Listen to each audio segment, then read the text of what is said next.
السلام عليكم ومرحبا بكم في فيديو جديد. اليوم ان شاء الله نقدم معكم طاجين بالصيد. كنتمنى ان شاء الله ينال اعجابكم. بسم الله على بركه الله. هنا عندي دجاج كندير عليه شويه ديال البصله، شويه ثوم محكوكه، شويه الربيع، قزبر ومعدنوس، كندير شويه ديال الزيت البلديه،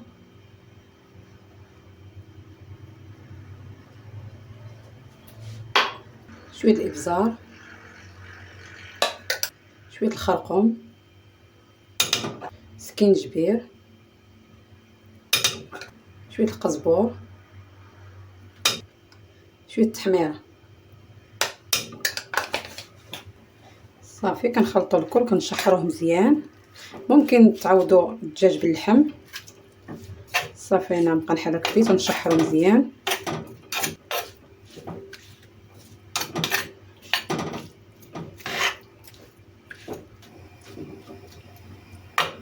كندير شويه ديال الماء باش ما تحرقش لنا العطريه. صافي نخلي الطاجين حتى يتشحر مزيان.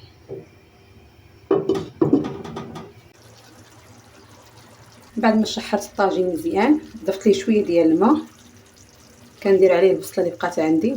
هنا انا درت بصيله كبيره،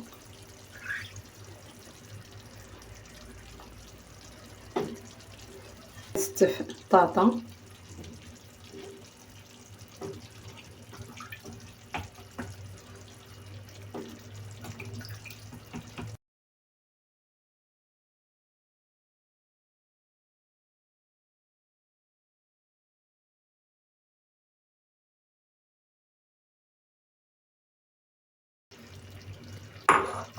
كندير خيز محكوك،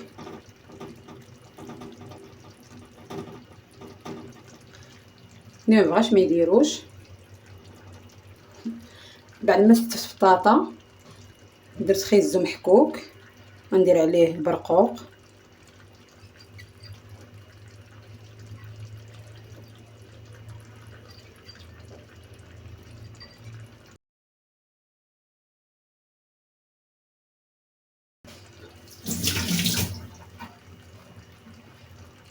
كندير شويه الزيتون،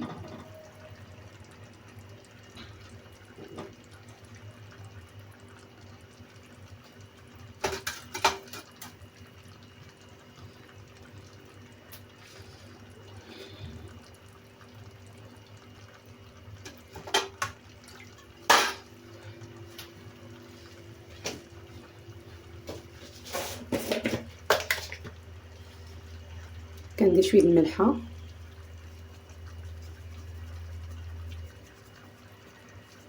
ممكن دير واحد حبه ديال المطيشه، انا هنا ما درتهاش.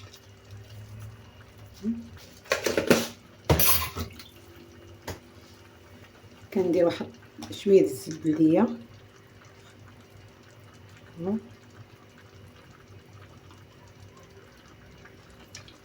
صافي هو الطاجين ديالنا وجد، كنخليوه حتى يطيب ونتلاقاو ان شاء الله.